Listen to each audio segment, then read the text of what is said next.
हम लोग laws of motion NCERT की कुछ न्यूमेरिकल बना के देखेंगे और ये जितने भी न्यूमेरिकल होंगे वो आप सभी लोगों के फ्री बॉडी डायग्राम के बेसिस पर बनने वाले न्यूमेरिकल होंगे। तो मैं पहला न्यूमेरिकल लेने जा रहा हूँ, क्वेश्चन नंबर 15 एनसीईआरटी। तो आप सभी लोग एनसीईआरटी की बुक रखिए अपने पास, उसी के बेसिस पर हम करेंगे। क्वेश्चन में राइट नहीं करूंगा, केवल उनको सॉल्व करके दिखाऊंगा आपको एनसीईआरटी। हाँ जी, इस क्वेश्चन को हम कैसे सॉल्व करेंगे, इस क्वेश्चन की स्टोरी समझिए जरा। किस तरह की स्टोरी है, यहाँ पर एक हमको सरफेस दिया हुआ है हॉरिजॉन्टल। इस हॉरिजॉन्टल सरफेस पर दो ब्लॉक हमने रखे हुए हैं और उसको एक स्ट्रिंग से कनेक्ट किया हुआ है, तो ये कनेक्टेड मोशन का क्वेश्चन बनता है। अब हमसे क्वेश्चन में ये पूछा जा रहा है कि जब हम ब्लॉक ए पर फोर्स लगाते हैं तो स्ट्रिंग में कितना टेंशन डेवलप होगा और इस सिस्टम का एक्सीलरेशन क्या होगा। तो हमको दो चीजें कैलकुलेट करनी है इसमें, एक तो सिस्टम का एक्सीलरेशन बताना है हमको, दूसरा इसमें टेंशन बताना है। फर्स्ट सिचुएशन में जब हम फोर्स कहाँ अप्लाई कर रहे हैं, यस ब्लॉक ए पर। नेक्स्ट सिचुएशन में हमने अपने फोर्स की डायरेक्शन को ब्लॉक ए पर ना अप्लाई करवा के ब्लॉक बी पर अप्लाई किया, तब क्या होगा। ठीक है, तो दोनों सिचुएशन में ए और टी की वैल्यू हमको क्या करनी है, फाइंड आउट करनी है। Done, okay. जब इस तरह के क्वेश्चन आते हैं तो सबसे पहले आप लोग काम क्या करेंगे, अपने डायग्राम में टेंशन को क्रिएट कर देंगे। टेंशन की डायरेक्शन क्या होती है, तो सभी लोगों को पता है भाई, ये अप्लाइड फोर्स की डायरेक्शन है। तो टेंशन की डायरेक्शन कैसी होती है, अपोजिट टू अप्लाइड फोर्स। और ये स्प्रिंग इस ब्लॉक से कनेक्ट है, ओके, और इस ब्लॉक के पास मास है, तो इस मास के कारण जब ये टेंशन का फोर्स स्ट्रिंग में डेवलप होगा तो इसको फोर्स लगाएगा, तो ये किधर की तरफ फोर्स लगाएगा, उस तरफ। तो यहाँ पर टेंशन की डायरेक्शन कैसी होगी, इससे। तो याद रखिए, टेंशन की डायरेक्शन अप्लाइड फोर्स की कैसी होती है, अपोजिट होती है। जी, इस तरह के क्वेश्चन को बनाने की टेक्निक क्या है, सबसे पहले आपको क्या करना है, एक्सीलरेशन कैलकुलेट करना है। पूरे सिस्टम का एक्सीलरेशन कैलकुलेट करना है, क्योंकि आप जानते हैं कि इस ब्लॉक को इतने न्यूटन के फोर्स से जब आप चलाओगे तो जितना एक्सीलरेशन इस बॉडी का होगा उतना ही एक्सीलरेशन इसका होगा। तो यानी कि पूरे सिस्टम का एक्सीलरेशन कैसा है, सेम है। तो हम क्या निकालेंगे, common acceleration. Acceleration of a system, acceleration का फॉर्मूला क्या होता है, yes, total force divided by total mass. यहां पर टोटल फोर्स हम कितना लगा रहेगा, 60 न्यूटन। ये आपका केस फर्स्ट में सॉल्व कर लिया, 60 न्यूटन का फोर्स लगाया हमने टोटल। कितने मास पर लगाया, 10 + 20 कितना हुआ, 30। ये 0 से 0 कैंसिल हो गया, तो कितना हो गया, 2 मीटर पर सेकेंड। Done, okay. चलिए, पहले ये 600 है कि 60 है, देखना है बुक में, 600 न्यूटन है, सॉरी। ये वाला जो फोर्स है वो 600 न्यूटन है, ओके। तो ये कितना हो जाएगा, 20 मीटर पर सेकेंड स्क्वायर। यूनिट याद रखिए। ये हमारा क्या आ गया, इस सिस्टम का एक्सीलरेशन आ गया कि जब आप इस सिस्टम पे जब फोर्स अप्लाई करते हो तो उसमें इतना एक्सीलरेशन बनने वाला है। ठीक है, अब नेक्स्ट तुमको क्या निकालना है, टेंशन। टेंशन निकालने का टेक्निक आप सभी लोग जानते हैं, क्या बनाना है, फ्री बॉडी डायग्राम। चलिए, किसी का भी आप फ्री बॉडी डायग्राम बना सकते हैं, ये आपकी इच्छा है और आंसर आएगा। चलिए, इसी का मैं फ्री बॉडी डायग्राम बनाता हूँ, इसका। तो देखिए जरा, इसको हम साइड में बनाएंगे, इसका फ्री बॉडी डायग्राम। इस पर हमने इधर कितना फोर्स लगाया होगा, 600 न्यूटन। इस पे टेंशन किधर काम कर रहा है, इधर की तरफ, उसकी वैल्यू कितनी है, T। इसका मास कितना है, 10 kg। ओके, ये फोर्स 600 हमने लगाया इस डायरेक्शन में, तो ये सिस्टम का एक्सीलरेशन किस डायरेक्शन में होगा, दिस पे।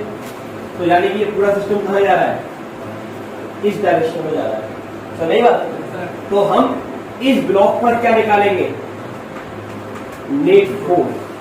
क्या निकालना है बेटा, नेट फोर्स। नेट फोर्स का हमको फॉर्मूला पता रहता है, मास इनटू एक्सीलरेशन, और वो मास इनटू एक्सीलरेशन किसके बराबर होता है, कैलकुलेशन। अब वो कैलकुलेशन आपको बतानी है। अब देखिए, 600 न्यूटन का फोर्स कहाँ लग रहा है, इधर की तरफ, और टेंशन का फोर्स कहाँ लग रहा है, इधर की तरफ। कौन बड़ा है, तो ये डिसाइड होगा, ये जा रहा है इस तरफ जा रहा है तो उसका मतलब 600 बड़ा है और टेंशन कहता है छोटा है। नेट जाने का मतलब नेट फोर्स है कितना, mass into acceleration, 600 minus T. ठीक है भाई, मास कितना है इस ब्लॉक का, आंसर है 10। एक्सेलरेशन अभी हमने कैलकुलेट किया कितना, 20। तो हमको क्या निकालना है बेटा, टी। तो ये कितना हो गया, 200 हो गया। ये कितना है, तो 600 ही सभी लोग। तो ये इधर गया तो कितना हो गया बेटा, 400 माइनस का।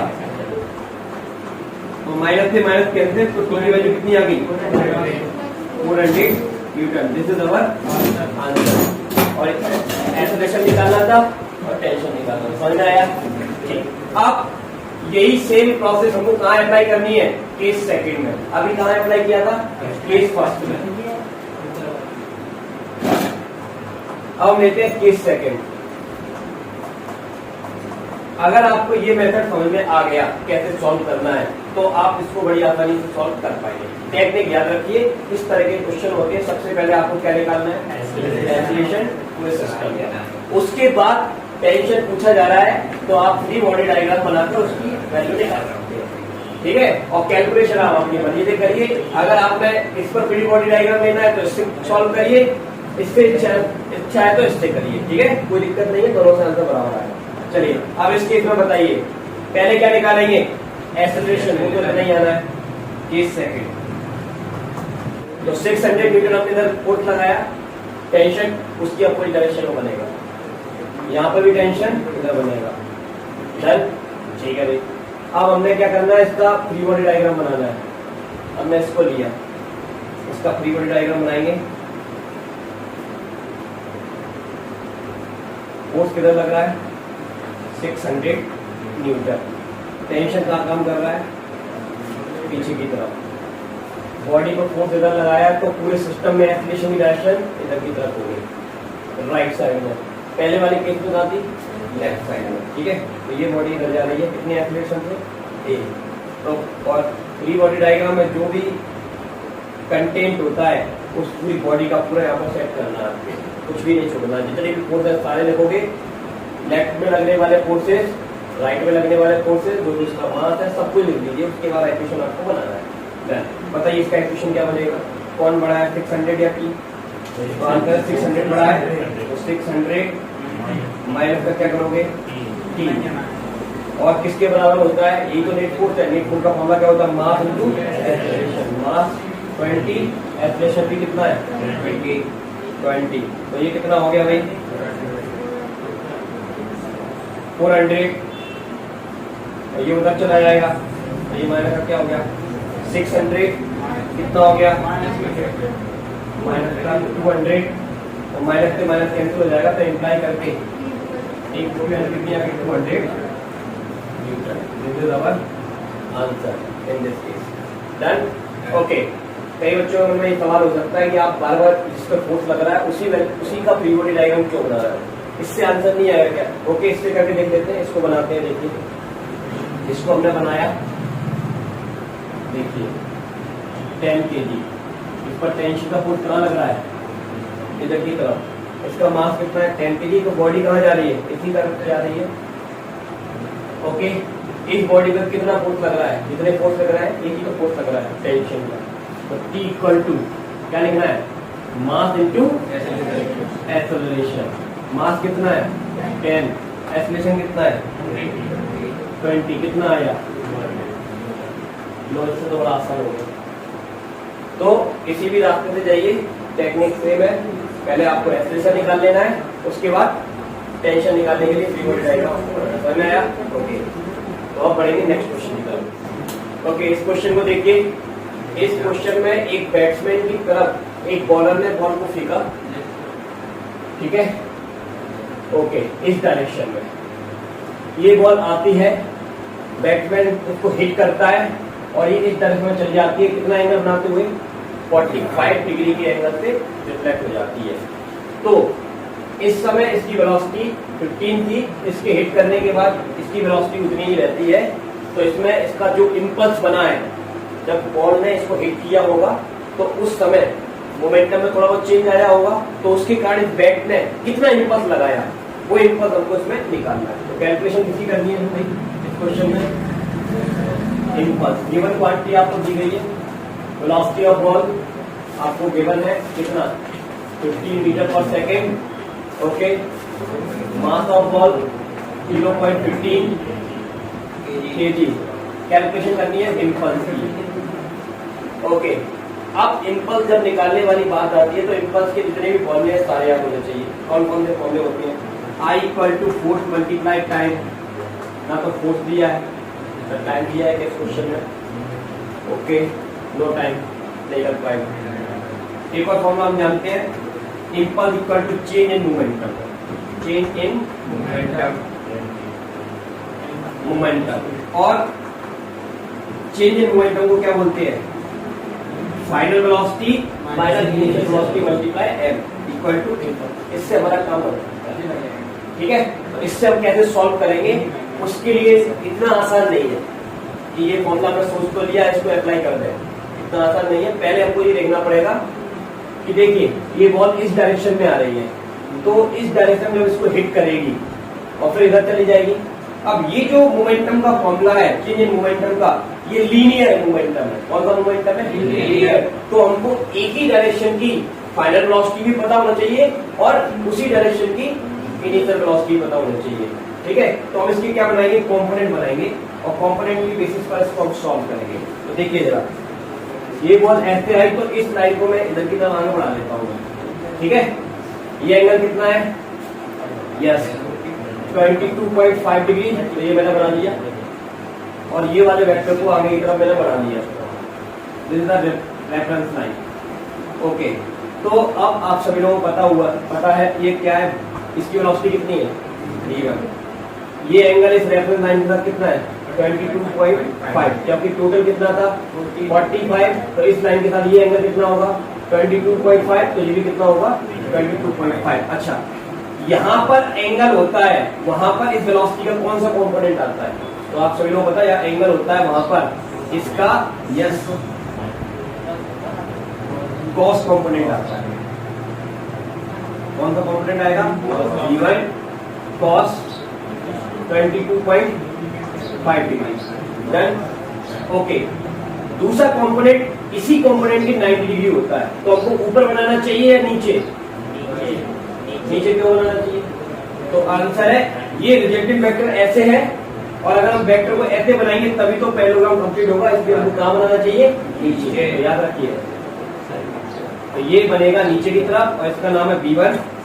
क्या बोलते हैं? एंगल नहीं होता, v1 sin 22.5 डिग्री। तो इस वेलोसिटी के दो कंपोनेंट, एक x की डायरेक्शन का component, this is negative x direction, this is positive x direction. ये पॉजिटिव y और ये नेगेटिव y, कुछ भी आप नाम दे सकते हो इस तरह से, ठीक है। प्लस माइनस जो भी आप डायरेक्शन कंसीडर कर रहे हो, ठीक है, ओके। ये तो किसके कंपोनेंट बनाए हमने? इस वेलोसिटी के, ओके। इसके बाद ये रिफ्लेक्ट हुआ है v2 वेलोसिटी से, उसके भी कंपोनेंट हम बनाएंगे। तो बताइए, देखिए ये एंगल यहाँ, ठीक है, इस वेलोसिटी का x डायरेक्शन में कितना कंपोनेंट है? उसका नाम होगा v2 cos, एंगल बनता है कौन सा कंपोनेंट आ जाएगा? 5 डिग्री। डन, यहाँ कोई एंगल नहीं है, वहां पर इसका कौन सा कंपोनेंट आएगा?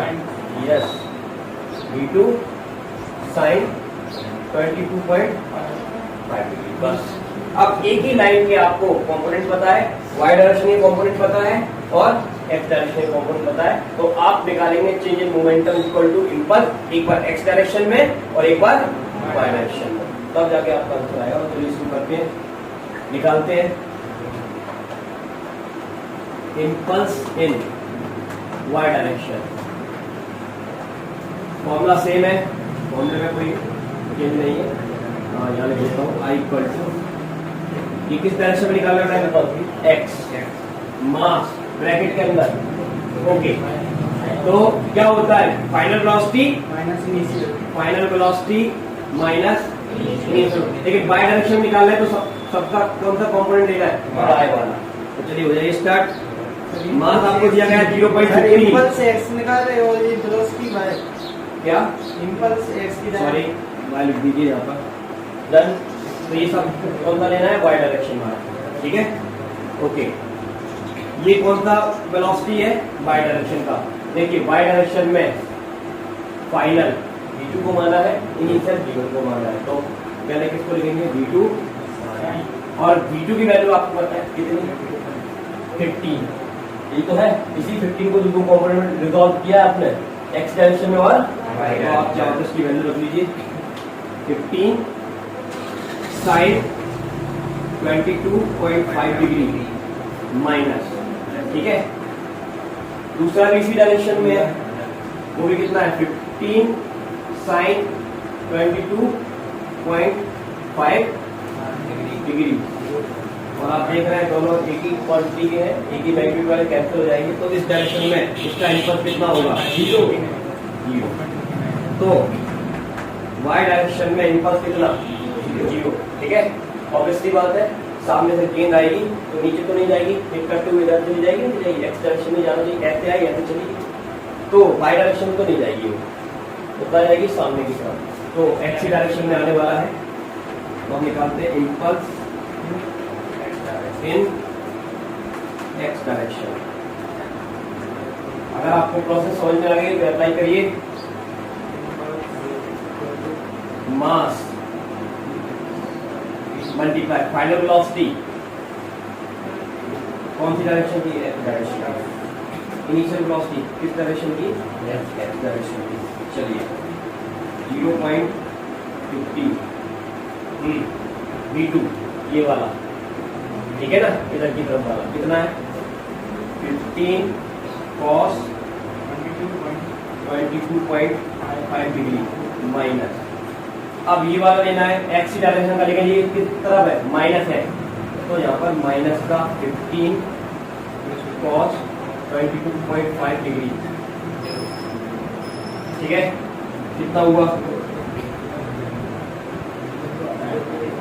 ये देखो, ये माइनस माइनस क्या हो जाएगा प्लस, ये 2 मल्टीप्लाई में 2 और ये दोनों कितना है 15 cos 22.5 डिग्री। अब इसकी वैल्यू आप चार्ट पे देखकर रखेंगे, कैलकुलेशन करेंगे, जो भी इसका आंसर है वही हमारा आंसर हो जाएगा। वो आंसर का डायरेक्ट बता देता हूँ कितना है 4.2 इसका आंसर आएगा 4.2 kg मीटर पर सेकंड, ठीक है ओके। तो इस क्वेश्चन में क्या सॉल्व किया, ये आपको दिया गया है। क्वेश्चन की स्टोरी पढ़ेंगे आप, सिचुएशन के आधार पर ये डायग्राम बनाएंगे, ठीक है। ये v1 वेलोसिटी से आता है, v2 वेलोसिटी से रिफ्लेक्ट होता है, और दोनों की सिचुएशन में वेलोसिटी सेम रहती है, और कितने एंगल पर रिफ्लेक्ट होता है वो आपको दिया जाएगा। उसके बाद आप इस तरह के क्वेश्चन होते हैं एंगल वाले को कॉम्पोनेंट बनाकर आपको सॉल्व करेगा। और इस तरह का नहीं होता सिंपली सॉल्व हो जाता है। कभी फाइनल पता सामने से बॉल आई और सामने की तरफ गई, तो ये आपका क्यू हो जाता, ये आपका व्यू हो जाता। अब पढ़ेंगे नेक्स्ट क्वेश्चन की तरफ। इस क्वेश्चन को देखिए कैसे करेंगे। इसमें दो सिचुएशन है, और दोनों सिचुएशन में एक मैन है जो कि एक फ्लोर पर खड़ा हुआ है, ठीक है, और फ्लोर पर खड़े होकर एक स्ट्रिंग के द्वारा जो 25 kg का वेट है उसको उठाए हुए। दो टेक्निक से वो वेट उठाता है, एक बार डायरेक्ट उठाता है और एक बार पुली के बेसिस पर उठाता है। दोनों टेक्निक में से किस टेक्निक के कारण ये फ्लोर टूट जाएगा ये आपको निकालना है। कि मतलब ये फोर्स, जैसे हम जमीन पर खड़े हैं, ठीक है, खड़े क्यों हैं, तो आंसर है अर्थ हमको नीचे की तरफ खींचती है, तो हम जमीन पर फोर्स लगाते हैं अर्थ के कारण, वो हमारा वेट होता है। ओके, तो अर्थ उसके जवाब में ऊपर की तरफ क्या लगाती है, रिएक्शन का फोर्स लगाती है, तो वो उतना ही फोर्स लगाती है जितना हम लगा रहे हैं। ओके, तो इस मैन ने इस पर फ्लोर पर फोर्स लगाया, ये फ्लोर भी खा लगाएगा ऊपर की तरफ, तो वो एक्शन हमको निकालना है। अगर वो एक्शन ज्यादा हुआ तो ये फ्लोर ब्रेक हो जाएगा, और अगर कम हुआ तो ये खड़ा रहेगा, वो चीज हमको निकालना है। तो कितने फोर्स तक ये खड़ा रहेगा वो फोर्स हमको बताया हुआ है इन लोगों ने। ये वाला जो फोर्स है यहाँ पर जो फ्लोर पर है वो 700 न्यूटन से ज्यादा होगा तो फ्लोर टूट जाएगा, और 700 न्यूटन से कम होगा तो फ्लोर बन जाएगा, ठीक है। कैसे करेंगे इसको? तो इसको करने के लिए कोई ज्यादा दिमाग नहीं चलाना, आपको फ्री बॉडी डायग्राम आपको बनाना है। इस तरह के क्वेश्चन जब भी आते हैं तो आपको क्या बनाना है? पहले टेंशन बनाना है अपने डायग्राम में। तो टेंशन की डायरेक्शन डिसाइड करेंगे। चलिए देखिए, ये देखिए, ये मास है। मास के कारण क्या होता है? वेट। वेट की डायरेक्शन कैसी होती है? नीचे की तरफ। कितना वेट है? वेट का फॉर्मूला क्या होता है? Mass into acceleration. तो 25g। ये फोर्स कहाँ लग रहा है? नीचे की तरफ। टेंशन का फोर्स कहाँ लगता है? ऊपर की तरफ। ये टेंशन किसके हाथ में पहुंचा? हाँ, तो आदमी ने ऊपर की तरफ फोर्स लगाया होगा, तो टेंशन यहाँ पर कहाँ आया होगा? नीचे की तरफ आया होगा। तो नई बात ठीक।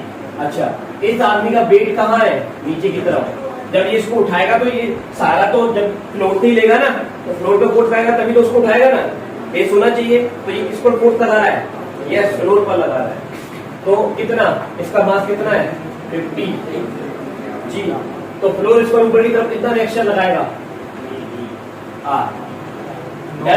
तो ये हमने डिसाइड कर लिया, टेंशन की डायरेक्शन, वेट की डायरेक्शन, जो भी हमको आता है अपने नॉलेज से, उसको हमने अपने डायग्राम बना लिया। बस के बाद काम क्या है? गुलाब खान का। चलिए केस फर्स्ट सॉल्व कर रहे हैं। केस ए। तो पहले हम इसका फ्री बॉडी डायग्राम बनाएंगे। अगर आप चाहो तो यहाँ अलग से बना भी सकते हो, अगर आप चाहो कैलकुलेशन कर सकते हो। अब देखिए जरा, वेट कहाँ काम कर रहा है बेटा? नीचे की तरफ 25g। टेंशन कहाँ है? कहाँ जा रहा है? तो आंसर कहीं नहीं जा रहा है। तो इस पर एक्सेलरेशन कितना? 0। तो नेट फोर्स कितना हुआ? नेट फोर्स लग रहा है कि नहीं लग रहा है? आंसर नो नेट फोर्स, क्योंकि ये ना तो ऊपर जा रहा है ना तो नीचे जा रहा है। तो इस सिचुएशन में टी किसके बराबर हो जाएगा? हाँ, आप चाहो तो कैलकुलेट भी कर सकते हो। नेट फोर्स देखिए, टी की डायरेक्शन ऊपर है, वेट की डायरेक्शन नीचे है। तो मैं इसका आंसर देता हूं। ठीक है बेटा? Mass equal acceleration. Free body diagram किसका बनाया है? इस ब्लॉक का बनाया है। तो इसी का तो हम मास लेंगे, लेकिन ना ये ब्लॉक ऊपर जा रहा है ना नीचे जा रहा है। एक्सेलरेशन कितना है इसका? 0। सही है बेटा?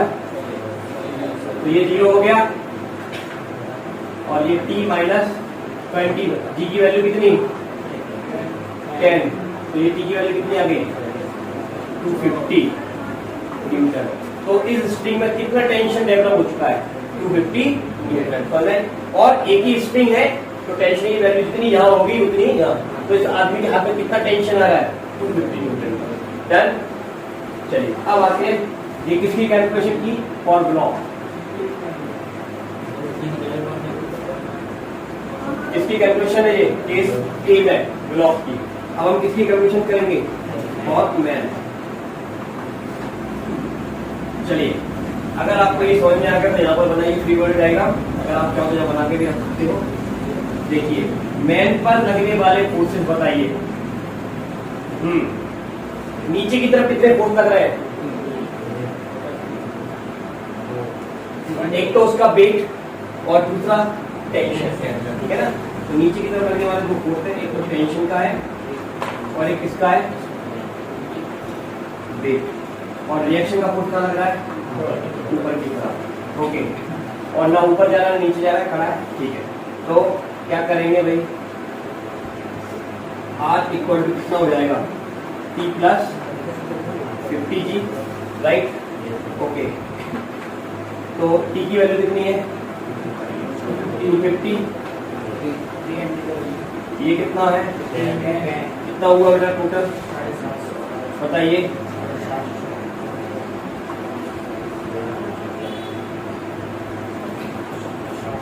750 न्यूटन। और कितना सहन कर सकता है ये फ्लोर? 700 न्यूटन। और ये कितना आ गया? हाँ, ज्यादा है कि कम है? ज्यादा है। तो क्या होगा? ब्रेक। तो therefore man force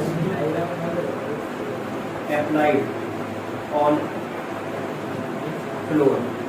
So man force applied, total force applied on floor is कितना? 750 न्यूटन। ओके, ठीक है, इट विल ब्रेक।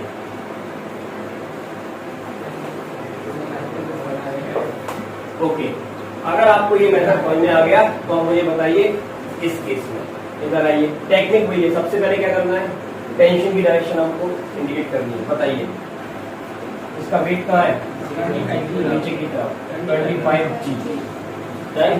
टेंशन कहाँ है, अपोजिट डायरेक्शन में। अब ये टेंशन यहाँ पर ये क्या बनी हुई है, पुली, तो ये पुली ऊपर की तरफ लगाई तो टेंशन कहाँ होगा, नीचे की तरफ। और ये आदमी इधर को इधर खींचेगा, टेंशन कहाँ होगा, आदमी के हाथ में। ठीक है, ओके। मैं इसकी जरूरत नहीं थी, बट ठीक है, हमको पता रहता है यहाँ पर अप्लाई फोर्स होता है, उसके अपोजिट डायरेक्शन में क्या होता है, टेंशन। अगर आप चाहो तो यहाँ पे भी बना सकते हो टेंशन, ठीक है ना। तो आदमी के हाथ में कितना टेंशन है, T, और ये वेट के कारण कितना टेंशन है, T, और ये वेट के कारण यहाँ पर टेंशन कितना है, T। तो एक ही स्ट्रिंग है तो टेंशन तो अलग कैसा होना है, बस हो जाओ स्टार्ट।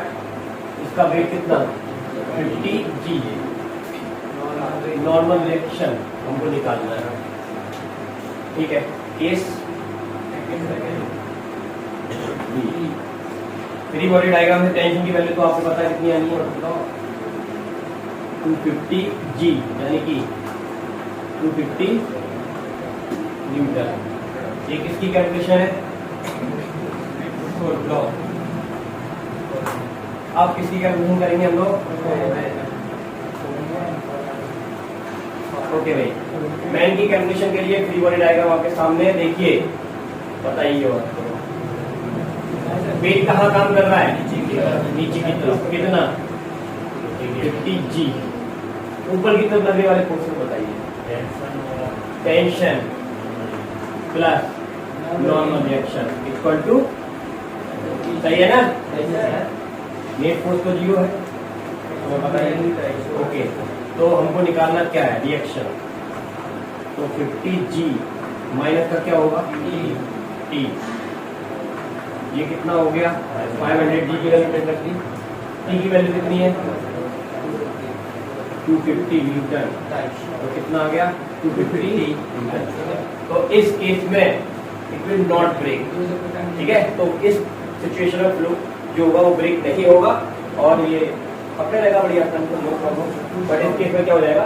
अच्छा एक चीज बताइए, अगर मैं इस वेट को 50 kg से 60 kg कर देता हूँ, यहाँ से ये वेट हटाकर 50 kg का ब्लॉक हटाकर 60 kg का ब्लॉक लगा देता हूँ, और इस ब्लॉक को खींचने के लिए ये मैन इसको तेजी से नीचे की तरफ खींचता है, तो मैन का क्या होगा,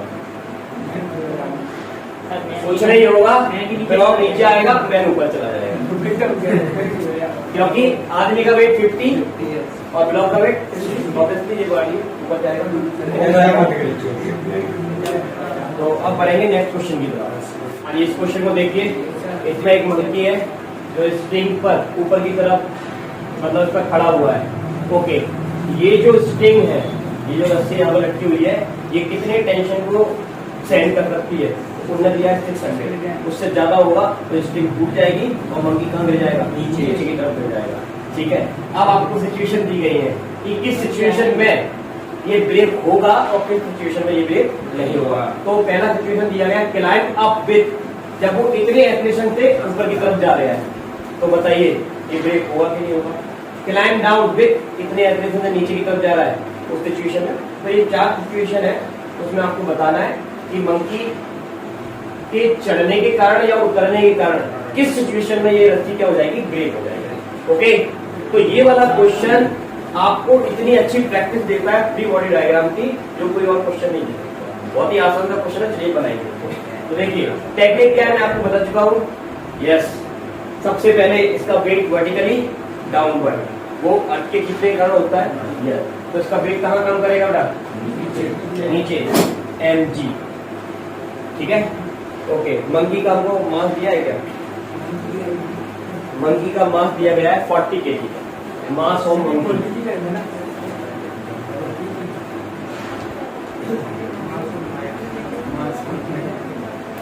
m equal to 40 kg, okay. नीचे की तरफ कितना वेट है इसका, 40 kg, ओके।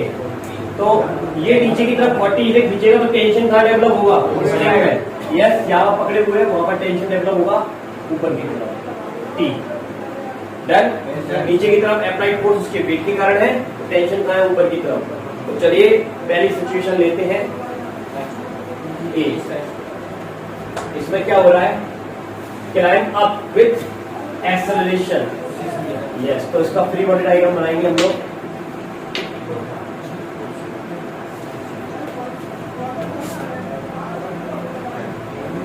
देखिए मंकी का वेट कहाँ काम कर रहा है, नीचे की तरफ, कितना 40 जी। डन बेटा। टेंशन कहाँ है स्प्रिंग में, ऊपर की तरफ। ओके, कितने एक्सेलरेशन से जा रहा है, अप शब्द आया है, कहाँ जा रहा है बेटा, ऊपर। कितने एक्सेलरेशन से, ए, और वो ए की वैल्यू आपको दी गई 6 मीटर पर सेकंड स्क्वायर। डन। तो इसका नेट फोर्स कितना होगा, यस नेट फोर्स आपको निकालना आता है। ओके, नीचे जा रहा है ऊपर, कौन बड़ा है, कौन छोटा है, यस। तो नेट फोर्स कैसे निकालोगे, T minus 40 g equal to mass into S. इसका मास कितना है मंकी का, यस 40। तो 40 ए की वैल्यू कितनी है, 6। तो चलिए बताइए भाई कितना होगा ये, 400। हाँ, 640 न्यूटन फोर्स लगता है, और ये कितने तक सहन कर सकता है, 600। तो क्या होगा, ब्रेक दिस सिचुएशन। ठीक है, लिख दे रहा है ब्रेक सिचुएशन। ओके, अब आते हैं बी के ऊपर। चलिए अगर आपको ये समझ में आ गया तो उसका बताइए फ्री बॉडी डायग्राम। वेट कहाँ काम कर रहा है, नीचे की तरफ, कितना 40 जी। टेंशन कहाँ है, ऊपर की तरफ। कितने एक्सेलरेशन से नीचे की तरफ जा रहा है, 4 मीटर पर सेकंड स्क्वायर। ठीक है, ओके 40 के जी। बताइए कौन खड़ा है, यस नीचे जा रहा है 40 जी माइनस टी। नेट फोर्स कैसे निकालते हैं, नेट फोर्स से तभी तो जा रहा है ना, 40 मल्टीप्लाई 4, कितना हो गया ये 400। ये कितना हो गया, ठीक है। तो माइनस में क्यों आएगा भाई, ये माइनस कैसे हो जाएगा, ठीक है। ओके, तो 240 न्यूटन आ गया। तो इस केस में ये ब्रेक होगी या नहीं, या नीचे जाते समय ब्रेक नहीं होगी, नॉट ब्रेक। चलिए नेक्स्ट। ओके, ये दोनों केस समझ में आ गया, इसका बताइए। Climb up with uniform speed 5 metre पर सेकेंड। यूनिफॉर्म स्पीड का कॉन्सेप्ट क्या होता है, एक्सीलरेशन विल बी 0। यूनिफॉर्म शब्द आया ना, तो एक्सीलरेशन कितना होगा, 0। तो इस पर नेट फोर्स नहीं लगेगा। तो ये करना तो बहुत आसान हो गया। ये करने के लिए क्या करना है, ऊपर की तरफ लगने वाला फोर्स इक्वल टू नीचे की तरफ। तो ऊपर की तरफ कितना फोर्स लग रहा है, E। नीचे की तरफ कितना लग रहा है, और जी की वैल्यू कितनी, तो कितना आया 400 न्यूटन। ओके, जब वो यूनिफॉर्म स्पीड से जाएगा तो उस समय यस टेंशन कितना होगा, यस 400 न्यूटन, और ये बच जाएगा। ठीक है, लास्ट सिचुएशन में क्या हो रहा है, falling down rope freely under the. अब उसने रोप को छोड़ दिया तो क्या होगा, यस फॉलिंग डाउन में क्या होता है, फिर से वही काम करेंगे, T इक्वल टू 40 जी। जब ये फॉलिंग डाउन होता है तो उस समय एक्सेलरेशन कितना होता है, जी के बराबर। जी क्या होता है, बराबर। और ठीक है, तो कितना होगा ये, टी की वैल्यू कितनी होगी उस समय, क्योंकि रस्सी को छोड़ ही दिया उसने, टेंशन कितना हो गया 0। तो टी की वैल्यू निकालिए तो टी इक्वल कितना आ जाएगा। ठीक है, इसको सॉल्व करने की जरूरत नहीं, क्योंकि 40 जी जो भी हो उसकी वैल्यू, उसने रस्सी को छोड़ दिया तो अपने पेट के कारण वो नीचे गिर रहा है, तो रस्सी को पकड़े हुए नहीं है, तो टेंशन कितना, रस्सी में 0। अगर आप चाहो तो इसको निकाल भी सकते हो, और निकालना चाहो तो कैसे निकालोगे, देखिए ये नीचे की तरफ जा रहा है तो कौन बड़ा है, टेंशन का काम करता है ऊपर की तरफ, net force mass into acceleration. और फॉलिंग डाउन का केस है तो जी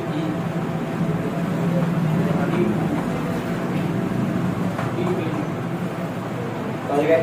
ठीक है, तो वहां पर ये गलती कर दी क्योंकि नीचे जा रहा है तो उसका वेट बढ़ा है, टेंशन छोटा होगा। ठीक है, तो आज की क्लास में हमने एनसीईआरटी के कुछ न्यूमेरिकल सॉल्व किए जो कि फ्री बॉडी डायग्राम के बेसिस पर थे और कुछ बेसिक कॉन्सेप्ट के बेसिस पर थे। नेक्स्ट क्लास में हम लोग आगे